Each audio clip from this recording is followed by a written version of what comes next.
കർണാടകയിലെ കാർവാർ ജില്ലയിലെ ചെൻഡിയ എന്ന ഗ്രാമത്തിലായിരുന്നു സെക്കൻഡ് ലഫ്റ്റനന്റ് രാമ രഘോബ റാണ എന്ന യുദ്ധവീരന്റെ ജനനം.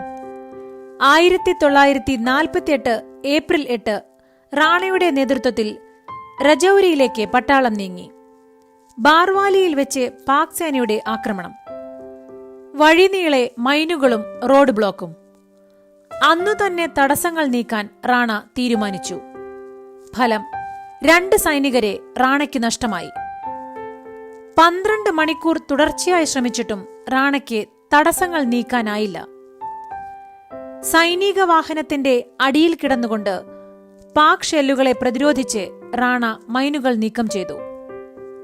അപ്പോഴാണ് 5 പൈൻ മരങ്ങൾ വെട്ടിയിട്ട് തടസ്സം സൃഷ്ടിച്ച കാഴ്ച കണ്ടത്.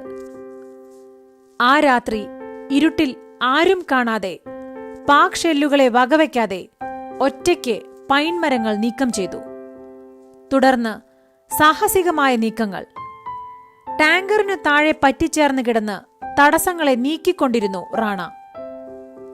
ഏപ്രിൽ 11 രാത്രി 10 മണിവരെ ആ സാഹസിക മുന്നേറ്റം അദ്ദേഹം നടത്തി. സേനയുടെ സുഗമമായ നീക്കത്തിന് റാണയുടെ ധൈര്യവും മികവും ഏറെ സഹായകമായി എന്നതായിരുന്നു പിന്നീട് അദ്ദേഹത്തിന് ലഭിച്ച പരംവീര ചക്ര ബഹുമതി പത്രത്തിൽ രാജ്യം രേഖപ്പെടുത്തിയത്. നമുക്ക് മാർട്ടിൻ ലൂതർ കിങ്ങിന്റെ വാക്കുകൾ കടമെടുക്കാം. ഭയത്തിന്റെ വെള്ളച്ചാട്ടത്തെ തടയുവാൻ ധൈര്യത്തിന്റെ അണക്കെട്ടുകൾ നാം നിരന്തരം നിർമ്മിച്ചുകൊണ്ടേയിരിക്കണം. ശുഭദിനം.